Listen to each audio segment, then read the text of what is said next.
Stormy Daniels says Donald Trump's sexual apparatus looks like Toadstool from the video game Mario Kart. For those of you who've never played Mario Kart or had sex with the president, Toadstool is a smiling mushroom with red spots on his cap. And of course, it makes sense that he's smiling if he's having sex with a porn star, though the red spots may be indicative of a serious venereal disease. This important story broke around the same time as a former writer for Sesame Street announced that famous Muppet pals Bert and Ernie are gay. This is also an important story because it's essential that children who are learning letters and numbers from the Muppets should simultaneously be able to imagine them committing sodomy. Otherwise, they might just go about their business being children while neglecting to affirm the lifestyles of people who feel bad about themselves. Muppet master Frank Oz, who created Bert, says that rumors of Bert's homosexuality are untrue. Oz, who also created the character Yoda in Star Wars, told reporters, quote, "Bert and Ernie, gay or not, puppets they are, don't an idiot be," unquote. Now, many of you may be thinking, why do celebrities need to ruin our innocent pleasures by connecting them to their wayward sex lives? Do we really have to watch Bugs Bunny and think about how his two ears remind us of a pair of lesbians engaging in unspeakable acts? Or am I the only one who does that? Okay, never mind. Forget I mentioned that one. Let's move on. My point is, why are the graphic details of celebrity sex lives news? Do they lower our taxes or keep us out of war? Of course not. This is just a case of oversized egos with undersized talents trying to force the toadstools of their self-involved libidos into the damp, dark recesses of our consciousness. Next thing we know, we'll all be thinking about how the way Mickey Mouse's head looks like the naked torso of a shapely woman. Again, maybe that's just me. Never mind. Trigger warning, I'm Andrew Klavan, and this is The Andrew Klavan Show. I feel hunky-dunky, life is tickety-boo. Birds are winging, also singing hunky-dunky-doo. Ship-shaped, ipsy-topsy, the world is zippity-zing. It's a wonderful day, hurrah, hooray! It makes me want to sing. Oh, hurrah, hooray! Oh, hooray, hurrah! All right, hooray, hurrah, this is it. The Klavanless weekend is upon us. You know, actually, this was kind of a long week. We had all the Blaze people here. There's so much going on. We were doing so many different shows that it really does feel like 2 weeks have gone by. But nothing can stop the Klavanless weekend from coming at last. So hang on. Although, you know, I think that's probably a tape. So I'm doing Ben's show, but I don't know if that's live or not. Is it? Who knows? Well, we're taping it, but it's going to be live 2 hours later. All right, so there's still a little bit of Klavan-y goodness to be gotten over on Fox News and Ben's new show. Today we have a long and fascinating interview with Glenn Beck, who I don't have to tell you about. And I know that many of you hate Glenn Beck, and I know that because you keep telling me that you hate Glenn Beck. And I'll put up a thing saying, you know, gee, he's what a talented guy is. And, well, here is a traitor. Glenn Beck is a traitor. And I'm going to talk about that before I run the interview. I'm going to talk about your hatred and why I think you should listen to the interview. We're going to stay on, right? We're going to stay on and let everybody hear it. All the more reason for you, out of guilt, to just come over to thedailywire.com and subscribe, because you're getting all this incredible goodness for free. So go on over there. It's only $10 a month. It's a lousy $10, and $100 you get the whole year, and you get the Leftist Tears tumbler, and you can be in the mailbag. So all your questions will be answered. That was a really good mailbag last time, so I enjoyed that. Robinhood, we have a new sponsor. This is an investing app that lets you buy and sell stocks, ETFs, options, and cryptos, all commission-free. Now, we gave this to Caitlin Caitlin and Katie kind of run the place, and they were out there, so we let them play with it. I don't know how they're doing, but I hear a lot of giggling going on out there, so I think they're doing pretty well. And the thing is, you know, there's no commission fees. Other brokerages charge up to $10 for every trade, but Robinhood doesn't charge commission fees. Trade stocks and keep all of you can trade stocks and keep all of your profits. It's easy to understand charts and market data. You can place a trade in just 4 taps on your smartphone. Robinhood web platform also lets you view stock collections. You can just learn how to do this. I mean, it really is a good thing to learn how to do, and you can learn it right on the app. Robinhood is giving my listeners a free stock like Apple, Ford, or Sprint to help build your portfolio. Sign up at klavan.robinhood.com. That's klavan.robinhood.com. You can learn all kinds of things, like how to spell Klavan. It's Klavan, no E's in Klavan, though I do make it look so easy, don't I? Know, but there's no ease. So So listen, we haven't reached the end of the Kavanaugh story. It's still a lot of stuff up in the air, whether there'll be testimony on Monday or not, whether there'll be a hearing. But the one thing I think we can say beyond a shadow of a doubt is the Democrats, in their slimy, despicable way, and really one of the worst incidences I've ever seen of this, have accomplished what they wanted to accomplish. I mean, the political calculus goes kind of like this. If Kavanaugh isn't appointed, if he's not appointed, it might just inspire conservatives to show up during the midterm election. So it might not actually be that good if they actually killed his appointment. The positive part of it is if they delay the vote, then they might take back the Senate and be able to stop it.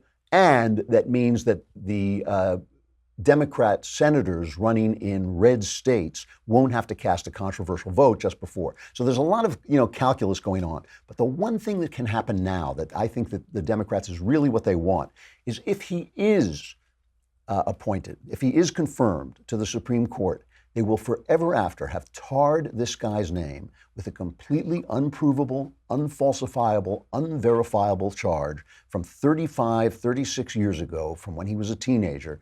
All we do is we're sitting around and we're saying, did he do it? If he did do it, is it really that bad? Do we forgive him? Is there great? Why are we even talking about that when the entire thing is politics? It is all politics. This is a genuinely despicable thing, and all they want is to put this guy on if this guy gets on the Supreme Court forever after, they have put this completely, utterly, entirely unfair asterisk by his name, the way they have with Clarence Thomas, completely unfairly, so that anything he does, any decision he makes, they have tarred this good man's name. It really is despicable.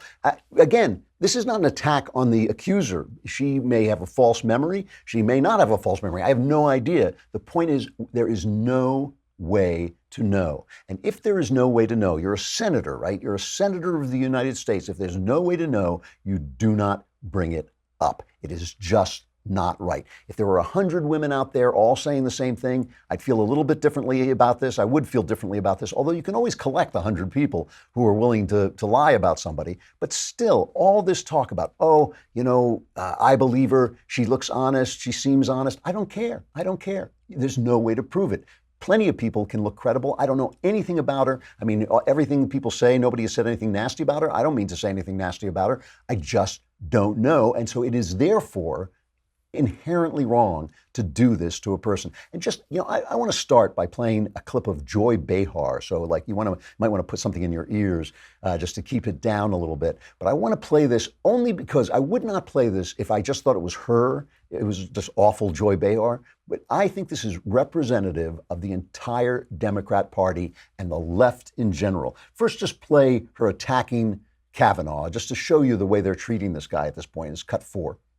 These people in Congress right now, in that Senate Judiciary Committee, these white men, old, by the way, are not protecting women. They're protecting a man who is probably guilty. If you're not Judge Kavanaugh, take the lie detector test. Yeah. Prove it the way she did and the way Anita Hill did, that they were not lying. Let's see that from you. Or are you a coward? Yeah. By the way, just so you know, being old or white or male is not a bad thing. I'm all three, and she can go to hell, just to say this. But let's go back to 2016. This is 2 years ago. This isn't back in the Clinton era. This is 2 years ago when Hillary Clinton was running. Listen to what she said then. Teddy Kennedy. Remember Chappaquiddick? Am I the oldest person in the room? I remember that. Chappaquiddick. I mean, a girl drowns and he abandons her and he drowned. And women still voted for Teddy Kennedy. Why? True. Because he voted for women's rights. That's why. That's the bottom line of it, in my opinion. I mean, I don't like either one of them, to tell you the truth, Teddy or Bill. But they're both dogs as far as I'm concerned. But I still will vote for Bill Clinton because he votes in my favor.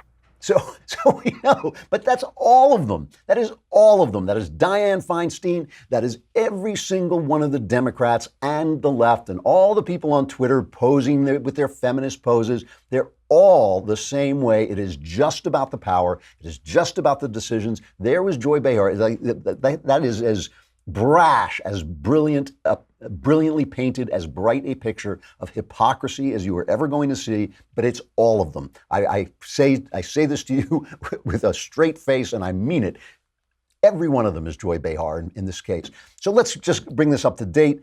Chuck Grassley, the head of the Senate committee that is the confirmation committee that is talking to Kavanaugh and deciding whether to pass it on to the full Senate, he has now gotten tough and said, she won't, they invited her to come and testify. She said she should testify. And all the left said was, we have to hear her out. We have to hear her out. So they said, come in on Monday. They said, you can't hear her out. What's wrong with you? What's wrong with you? You can't do that. So Grassley has now said that she's got to get in her, he really sent a tough letter saying, this is the latest and most serious of the Democrat side's abuse of the confirmation process. There has been delay and obstruction of this process at every turn and with every argument available. Therefore, I will view any additional complaints about the process very skeptically. And he gave her till Friday to get her prepared testimony in, or they will hold the vote on Wednesday. And here is Senator Gillibrand, Kirsten Gillibrand, who was a big Clinton supporter. So she has nothing to say about this, but she's now she's a big Me Too supporter because that's the way the wind is blowing. This is her responding to this. I don't think she should be bullied into this scenario where it's a he said, she said, where many members of the committee have already made up their minds. Without the benefit of an FBI investigation where it's nonpartisan and objective, and without the benefit of corroborating witnesses being able to testify, it's a sham hearing. And I don't think she should participate in it. But it can only be he said, she said. This is why all of this is bogus, right? It's all bogus. It can only be he said, she said. 36 years later, when the accuser says she doesn't remember the day, she doesn't remember the place, what questions are the FBI going to ask? 35 years ago, did you go to a party? 36 years ago, were you a teen at a party that I'm not sure where or when, that something may have happened, we don't know what? How can you investigate that? The FBI refused to investigate because it's uninvestigatable. It is uninvestigatable, and the Senate has its own investigators who are put there. All of this is about one thing. It is all about one thing. It is making sure that if you don't toe the leftist line, you have to be afraid, because they do not believe in diversity of thought. They do not believe that there could be another side. It is their side and hatefulness. And this is what I want to use this as an introduction to this interview with Glenn Beck, because it's a long interview, so I want to get to it quickly. I want to talk about our sense of diversity and our sense of individuality, because Donald Trump, obviously a divisive figure. Both Glenn Beck and I started out thinking, this is a horrible, horrible guy. Both of us, I said when he was elected, all right, now he starts to work for me. I'm erasing the slate. Nothing happened before this. Now he's working for me. I will make the judgments on what he does. I feel that Trump has done a great job. I feel that he's learned. I feel he's become better at what he's doing. For instance, during this Kavanaugh thing, he's been very restrained. That's something I don't think he would have had the wisdom to do before. He didn't just become a pugilist. He's held his fire. I think he's gotten better. Glenn likes him a lot less than I do. I still feel that Trump as a human being is not somebody I'm that thrilled about. But I'm an artist. I understand that the hands that sculpted the thinker also beat women. Life is complicated. I would not give up the brilliant sculpture of Rodin because he wasn't a great guy. I think Trump is doing a great job as president. I don't want him for a daddy. I don't want him for a friend. I don't want him anywhere near my daughter, but I think he's doing a great job as president. Glenn still has very, very serious reservations. Here is the thing, though. What do we stand for? What do we stand for? Never mind standing against the left. We stand for the rights of the individual. That's why we hate socialism, because we stand for you to keep your own money. We stand for the rights of the individual. We stand for diversity of thought. We stand for diversity of ideas and conscience, because that's what individuals are made of. They're not made of whether you're gay or black or white. None of that is all that important. What is really important is your conscience and your thought and the way you reason about the world, this inner you, that is the person that you are. If we believe in the individual, then we have to believe in disagreement. We have to believe that people of good conscience are still going to disagree. They're going to find different ways forward. Glenn is not hating on Donald Trump because he has some plot to hand America over to the communists. He's examining his own conscience and what he wants for the country. So he's written this new book called Addicted to Outrage, which I think is, first of all, the premise of it is brilliant. It is Addicted to Outrage, how thinking like a recovering addict can heal the country. And outrage, I've said, how many times have I said, anger is the devil's cocaine, right? Anger is the devil's cocaine. He's absolutely right that outrage is an addiction, and he wants to talk about how to break that addiction and maybe move forward. I raised in this interview, I don't do a lot of talking in this interview because Glenn can talk for himself, but I'm going to talk now. I raised 2 objections. He wants to bring those people together who will talk to one another, and I raised 2 objections. One is this: I feel that the worst, by far, the worst behavior has been on the left. Are there bad people on the right? Obviously, of course there are. But our crazies are in the comment sections of blogs. Their crazies are Dianne Feinstein. Their crazies are senators and congresswomen and the last president of the United States. Their radicals own the press. Their radicals own NBC, ABC, CBS. Their radicals control a media which universally attacks the basic standards of this country every single day and night. And so how do we reconcile, how do we get around that incredible structure of wrongdoing to get to the people on the left, and there are millions of them, how do we get to the people on the left who will talk to us, who will say, you know what, you're not hateful, we do have points in common, a lot of points in common. I too think there are only 2 sexes. I think when they, I want, gay people to be treated well, but obviously there are only 2 sexes, men and women. How do we reach those people? So, you'll hear me raise that objection to Glenn. And the other is, how do we get our own side to listen? When you're calling Glenn Beck a traitor, which, let me tell you, is absurd. And I'm very fond of Glenn. I'll be honest, obviously. You can see that I'm fond of him when I talk to him. I also worked for him for 6 months, and I saw the people he worked for and how much they loved him, how well they were treated. I mean, it's kind of hard not to like the guy. I also think he's one of the great broadcasters of the age, one of the natural talents of the age. So I have a lot of respect and affection for him, but I don't agree with him on some of this stuff, and I think there are problems about it that have to be faced. But does that make him a traitor? He's a traitor? Really? Really? Because he thought Donald Trump was a bad guy? I mean, really? So I think it's worth listening to. It's well worth listening to. It's a really interesting interview. And I think just, this is our side. There's got to be, remember what Paul said about the body of Christ? He said there are different people with different roles. What Glenn is thinking here, I think, is visionary. I think he has a view of the future that's really important. And I think it's worth listening to for all its problems. Here is Glenn Beck, one of the great broadcasters of the age, talking about his new book, Addicted to Outrage. Glenn, it's great to talk to you. Good to talk to you. And without a cigar, I know. It doesn't smell in here. I'll do what I can. Yeah, I know. Well, it smells a little because you're next door to Michael Knowles, so it smells a little in here. He may be decaying in there. I'm not sure. I'm not sure. I've actually been really looking forward to this, not just because I always like talking to you, but you are actually writing and thinking about something that has kind of been obsessing me, but I want to talk to you about it in very realistic terms. We're talking about your book, Addicted to Outrage. So we'll start there. We'll start with, talk about it. You're talking about outrage as an addiction, as an actual addiction. It is an addiction, and why don't you hand it to me for a second? I think it's on like page, 11 or 22. It's one of those, double numbers. Here it is. Why outrage works. In the very beginning of the book, I talk about there are 3 things that are really important with the kind of outrage we're dealing with. First, the outrage that signals virtue. And the louder you get and the earlier you are on this, the bigger you are, okay? And you can now really wield a lot of power because you were leading the way, okay? Then there's the next. This causes outrage to become a shield from any moral judgment on you, because you now are untouchable. Nobody can say anything about you. Excuse me, you're talking about me? No, we're talking about that young girl that was whatever, ripped from the arms of her parents, on the border. You now can shape everything. And the last piece is outrage as a weapon.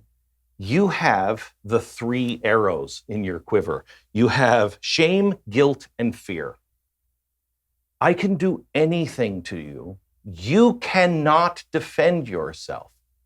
Now, I think we'd all recognize, it goes into a little deeper than this, but we can all recognize that that's what's happening right now. It's a weapon. That's all it is a weapon. But listen to this part. So now the last is it turns into identity. So outrage is an identity. By far, the far most destructive aspect of outrage addiction is that over time, it overtakes and replaces the addict's identity. They surrender the responsibility of developing a caring, rational human persona. Hallmarks of a genuine and healthy human personality tend to be smothered below a facade of impulsive, manic, emotional responses driven by the addiction. So in the end, it creates these shallow people that don't actually care. And let me give you an example, the border. Drew, I was there on the border in 2012. I was one of the only people on the border in 2012, right? Yeah. Everybody in America hated me on both sides for this. But I felt we have to care about the people. I want them to go home. I'm not welcoming in. I want to make sure they're well fed and taken care of. So I go down there and the border guards are begging me, can you get the press to pay attention? They're separating these children, not from their parents. They were coming over in droves as children, okay? So like 3 kids would come in. One would be 15, one would be 10, one would be 7, but they were brothers and sisters.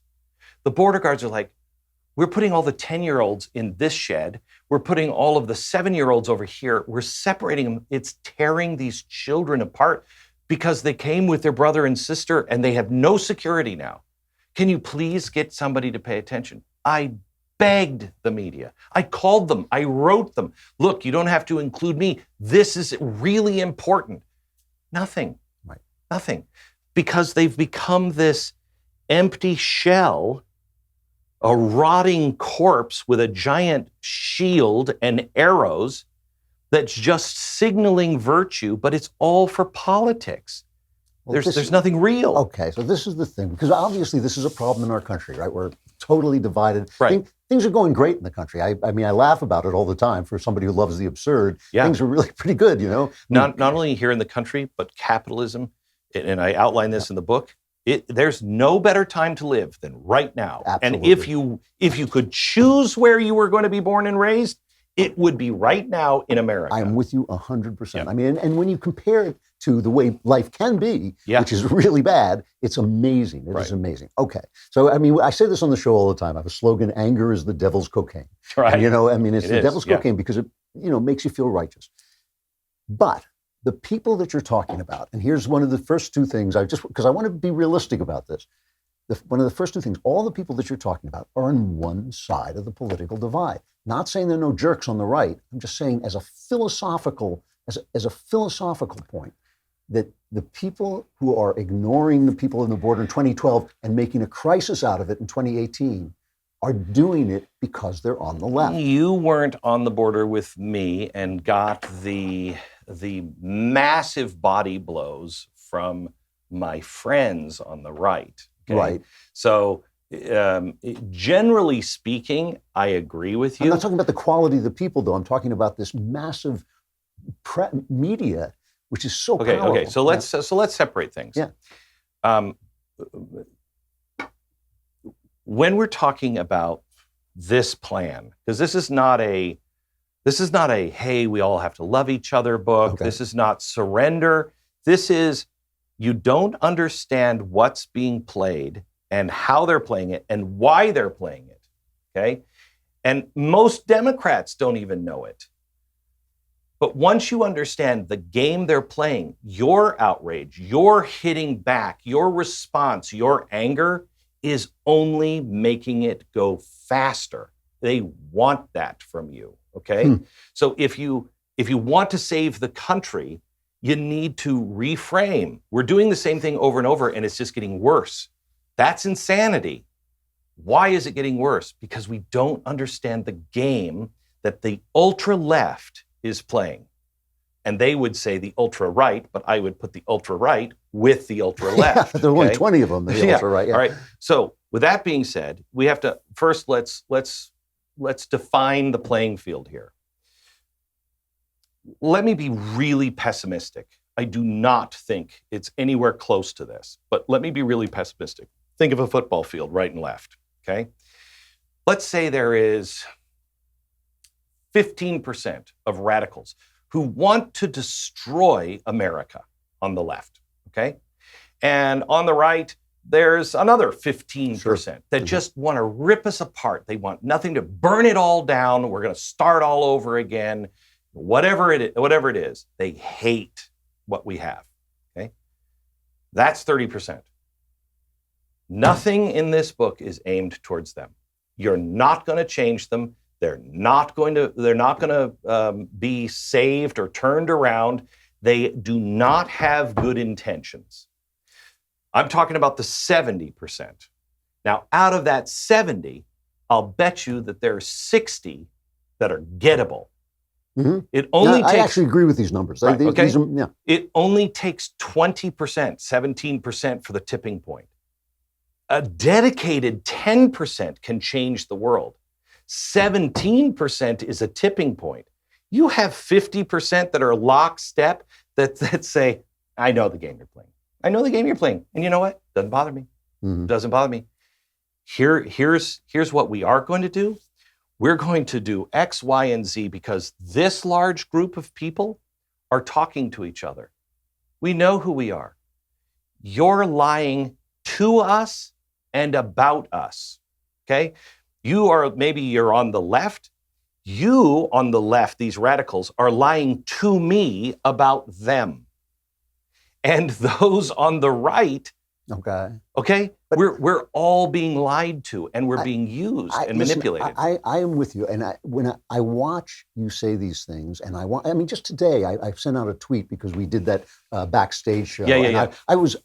I hate to flatter you, but I can't help it. I was marveling at your broadcast. You are a broadcast god. I've never seen anybody walk into a room and speak as naturally as that. I take my shirt off. I look a little like Thor. I know. We were dazzled. I was blinded by the beauty. I know. But I said something on Twitter, and immediately I got, Beck is a traitor. Beck, he's a traitor. I thought, like, Glenn Beck is a traitor because he had reservations about Trump. You've been really fair to him. I mean, you did not, you haven't just sat there taking pot shots at him, and you haven't been like some people who I find kind of annoying, who are still kind of virtue signaling over Trump's many, many personal flaws. Mm-hmm. But you've given him a fair, I said I would. I said I would during the election. I said, look, I'm judging him based on what I know of him now. The real judge starts once he becomes president. That's what I said too. But what I want to ask you is, as a business matter, right? Because this is a business. I mean, this is a business. As a business matter, how then do you break through your persona to the people? I don't know. Okay. I don't know. I can't. I don't know. I mean, I talked to. Have you ever read the book Pendulum? No. Okay, it's a business book, came out about 2011, an absolute must read. You should read it. Have you read The Fourth Turning? No, these are, you read books that, come out of my kennel. I'll look for them. Yeah, you should read both of those books because it will help you. I've been reading stuff that will help me explain what's happening to us, where we are in history. The patterns of history are really important. Who has done these things before? Mm-hmm. How did it go wrong? How did it go right? Let me start with Gandhi. Why did Gandhi win? Because he was up against a nation with a conscience that would actually respond to his tactics. Correct. Why did Bonhoeffer lose? Because he wasn't. He was up against monsters. Okay, right? Yeah. So the very good, Drew. I've asked that question to so many people, and they don't. I don't really know. It's clear. Bonhoeffer was saying to the people around him, I've got to talk to Mr. Gandhi. He knows how to fix this, okay? He didn't have any special, magic that he could do. Bonhoeffer was doing it. The difference was the people. They had lost the Judeo-Christian principles. Yeah. They had gone dark. They had begun to accuse each other, hate each other, separate into other camps, and become cowards. It was too late. It was too late. It's not too late for us. No, it's not too late. Right. It is growing late, but I went over to Poland with my kids, and I met one of the righteous among the nations. She's a sweet, sweet woman. Who helped the Jews. She saved 100 Jews. She was 16. And a Jewish girl came up to her on the street and said, please, I'm starving. You could only feed a Jew, I think, 300 calories a day. Okay, so they were starving to death. If you were caught feeding or giving any kind of food to a Jewish person, not only would you get their same fate, but your whole family would. So Paulina is walking on the street, and this woman comes up to her and says, please, I'm starving. She said, I don't have any food, but meet me here tomorrow, and I'll bring you something. So now it's dinner time. She's sitting with her mother, her brother, and her father. And she says, Mom and Dad, I did something today. Now remember, you're in Nazi Germany. You're right on the wall of the ghetto. And the mom and dad, she said, the mom and dad just looked at each other. I said, what? She said, I met a Jewish girl. She was about my age, and she asked me for food, and I said I would bring it tomorrow. She told me that her mom and dad just stared at each other at the table for a while. Didn't say anything, just stared at each other. You know, that conversation that didn't happen. Yeah. And her mom shook her head and got up, got a pot, started peeling vegetables. And Paulina said, what are you doing? And she said, well, she's certainly not going to come home. She's certainly not going to come alone. If she's starving, everybody she knows is starving. It's a great story. Okay. Yeah. So they save 100. So I go there and I'm with my family. This is a personal journey. I'm with my family. I bring my older kids and we go through Auschwitz. I make them read a story. I don't care who, but read the story of one of the righteous among the nations. And we get there right before we go in. And I said, this is the summer that we are going to decide who we are. Because when it happens, if you haven't prepared for it, you're gone. If you haven't exercised your moral muscle on the easy things, you're done. So we went. We met Paulina afterwards. And she told us the stories of what it was like. And I said to her, the last thing, everybody was leaving. And I said, Paulina, I have a big audience. And I feel like these days are coming back. And I said, and I believe everybody has the tree of righteousness in them. How do I water it? She looked at me with just such a strange, like, I don't even understand that question. And she said, you misunderstand. The righteous didn't suddenly become righteous. They just refused to go over the cliff with the rest of humanity. That's groundbreaking to me. You don't have to be Superman. You just have to stand where you've always stood, where your parents said, this is right, this is wrong.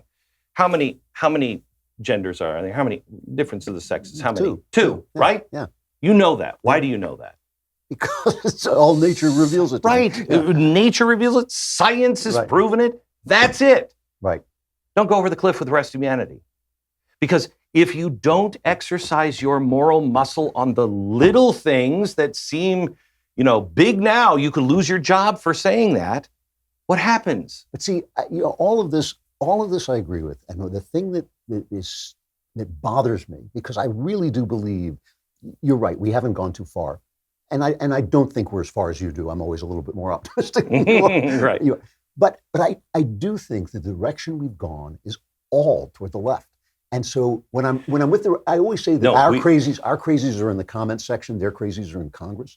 And I think that is something. I just talked to a Republican in one of the houses of Congress, who shall remain nameless, who said, Glenn, I don't know anyone. I can count them on 2 fingers. Beyond that, I don't know anyone in the GOP that actually truly believes in the Bill of Rights.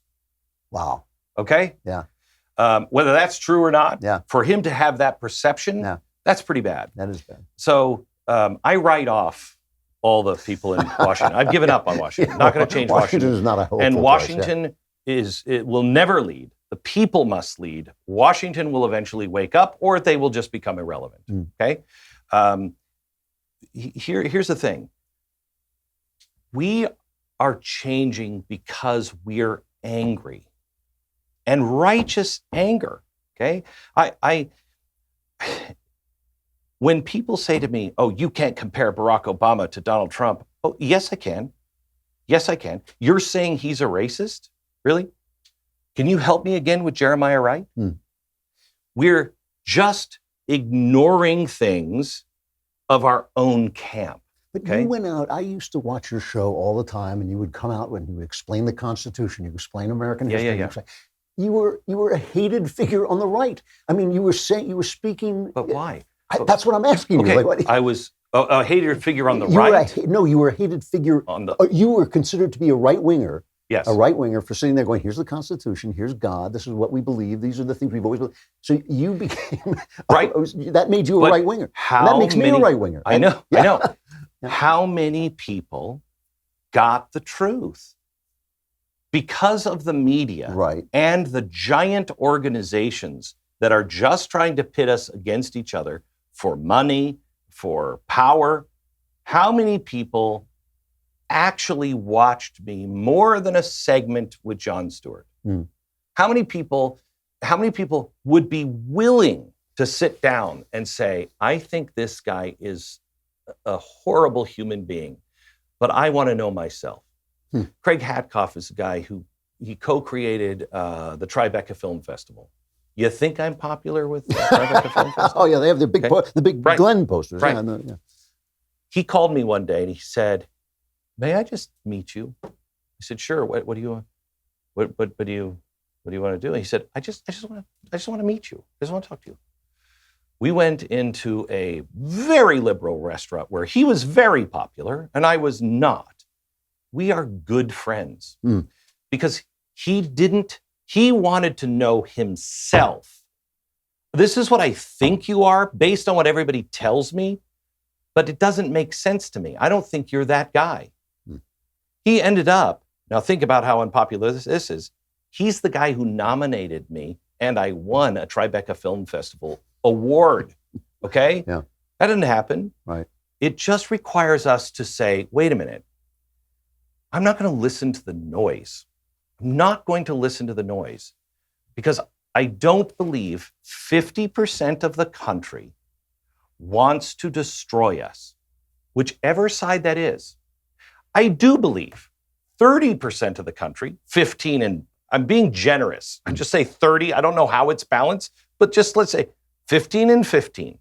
I do believe there is 30% of this country, and I think this is too big of a number, that do want to destroy us. Okay? Well, so then why are we letting that 30% control us? And we're losing reason. When that person said, oh, I hate Glenn Beck, Twitter. Don't I know it, brother? Don't I know it? Okay? Yeah. It was interesting to me. I did a podcast with somebody a couple of days ago, and all the things were Glenn Beck, Glenn Beck. One of them, because in it I had said that we were talking about Anonymous, and I said, look, the problem is he's the president. He's the duly elected president of the United States.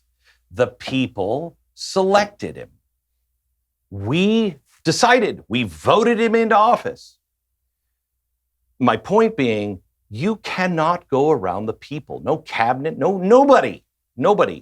Anybody who's taken stuff off of the president's desk and he's like, where is that stuff? You should not be around the president because he has my power. He has your power. Yes, he has Barack Obama and all the people who voted for Barack Obama. He has their power too in a government way, okay? He is supposed to be our president. But so many people on the right said, oh, he's our president. You said he was going to be a disaster. You're now claiming victory for him. No, that's not what I was doing. I'm very clear on where I stand, what I like and what I don't. Take it or leave it. It's my opinion. You don't have to march in lockstep. I'm not asking anybody. Right. In fact, I'm encouraging you not to walk in lockstep with me or anybody else. Do your own homework. Be your own person. surround yourself with people who challenge your point of view. So you are strong enough to defend it and you know what's real. Conservatives have a great advantage over liberals. We are pushed to the wall almost every day since you've said, I'm a conservative. Your life is just hell, okay? We're pushed to the wall. We're called bigot, racist, homophobes. At some point, you have to say, am I one of those? Am I? This viewpoint? You have to do the thinking, or you're just, I don't know what you are, but you're not a human being if people are calling you that all the time, and it doesn't make you stop and think.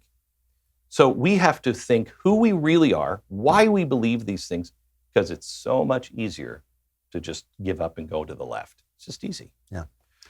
Yeah, I got a million other questions, but I'm out of time. I think you're sorry. I think you're talking about a visionary path, and I actually think it's possible. This is as optimistic as I've ever heard you sound. So there must be me getting on your nerves or something. I was really no. I will tell you, Andrew. I was depressed 4 years ago. I didn't see a way out. Yeah. And my gut told me this is the way to go, but I didn't understand it. I did research. I found out what the disease actually is, who's doing this to us, where these words that none of us have ever heard of come from. Once you understand that, now let's fight differently. Yeah. Don't surrender. Fight differently. Well, I want you to know when they come to get you, I'm going to be the guy like Peter going, I never saw him before. I don't know. I don't know. I hated him. They made me say that about him on the show. Exactly. Anyway, it's great to see you always. Good to see you. Thank you. Thanks a lot. All right, Glenn Beck, the guy, I think he's on a visionary path, and he's going to pay a price for it, and when he does, we'll all desert him. I think that's basically the way to go. All right, stuff I like. Stuff I like. Stuff I like. Stuff I like. Stuff I like. Stuff I like. Stuff I like. Stuff. All right, that was Matt Zwerkowski. Matt, keep your day job. I don't know. Let's talk about sex. Since it's all the news. I had this funny thought as I was driving home yesterday. I was thinking, if people restricted their sex lives to marriage, like all these problems would go away, all these Me Too things would go away. I thought, wait, how come no one's ever thought of that before? And of course, I realized that what the left is complaining about is the blowback from their own culture. They're the ones who told us that marriage didn't matter. They're the ones who told us to be free. They're the ones who told us that women love sex just as much as men. And now they're the ones complaining about how they get treated when you tear the fence down, when you tear the wall down. Who was it who said, don't tear down the wall until you know what's behind it? What's behind it is sex, which is an unruly, passionate, difficult, complex human system that was not built for civilization, right? It wasn't built to make civilization. It makes civilization arises out of it, but it is a troubling, disturbing process that keeps civilization on its toes for sure. I was thinking back in the day when a woman's virginity was of value, as some of us still think it is, but back in the day when when all society thought a woman's virginity was of value, the idea was to talk her out of it. The idea was to seduce her, right? And if you couldn't seduce her, you might wind up marrying her. That was basically the kind of, I think it was Benjamin Franklin who said that a castle, neither a castle nor a woman's virginity can stand once they begin to parley, once they begin to talk. And this process of trying to overcome a woman's virtue, a woman's resistance, created the art and the act of seduction, which has produced some of the greatest art there ever was.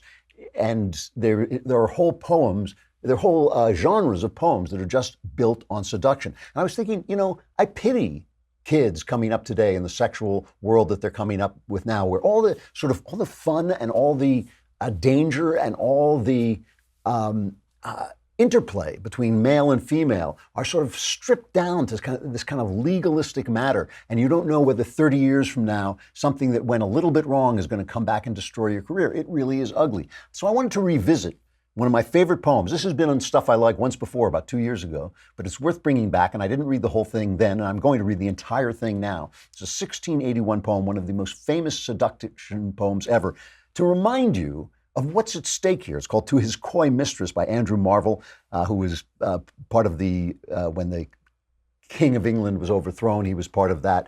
He wasn't a Puritan, though, and as you will hear. And here's the logic of the poem, so you know what I'm reading, in case you lose track of it.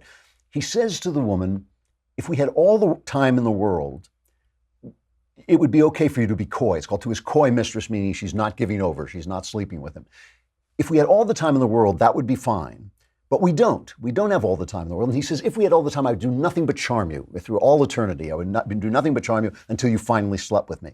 But in fact, time runs out, life is short, and after you're dead, if you die a virgin, then the worms will eat your virginity instead of you sharing it with me. So now let's do it. Let us do it. And what's so wonderful about this poem is it basically reminds us that sex is part of the life drive. There's something essential about it, and it's unruly, and it doesn't work. Our sexual feelings don't work. There is no law that you can put in place that is ever going to make our sexual feelings and sexual actions bring it into league with civilization. It is always going to be a conflict between what men see, what women see, what people want, and just the urge to keep on going and love each other and stay alive and reproduce. So here is To His Coy Mistress, one of the great poems of all time by Andrew Marvell.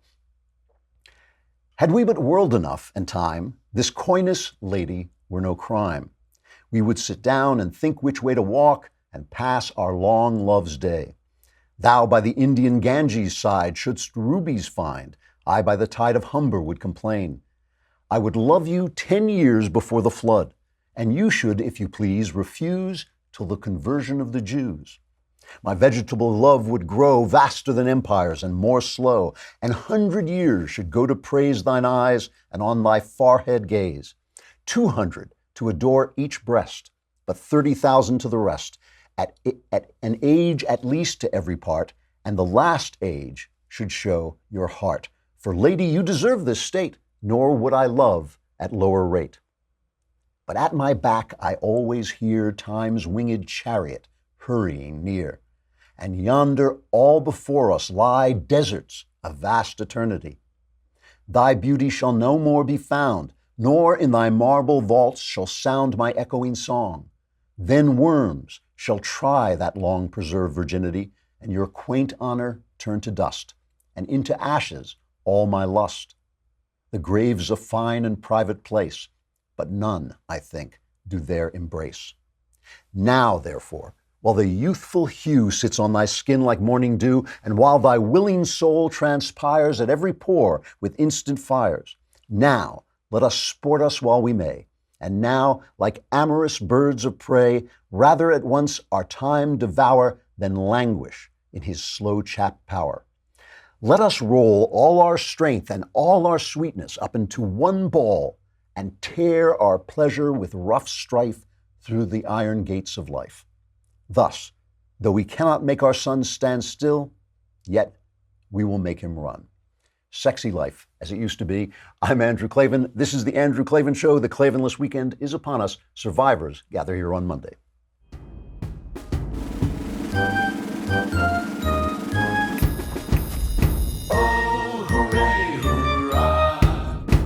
The Andrew Klavan Show is produced by Robert Sterling. Executive producer, Jeremy Boring. Senior producer, Jonathan Hay. Our supervising producer is Mathis Glover. Technical producer, Austin Stevens. Edited by Alex Zingaro. Audio is mixed by Mike Cormina. Hair and makeup is by Jesua Alvera. And our animations are by Cynthia Angulo and Jacob Jackson. The Andrew Klavan Show is a Daily Wire Forward Publishing production. Copyright Forward Publishing 2018.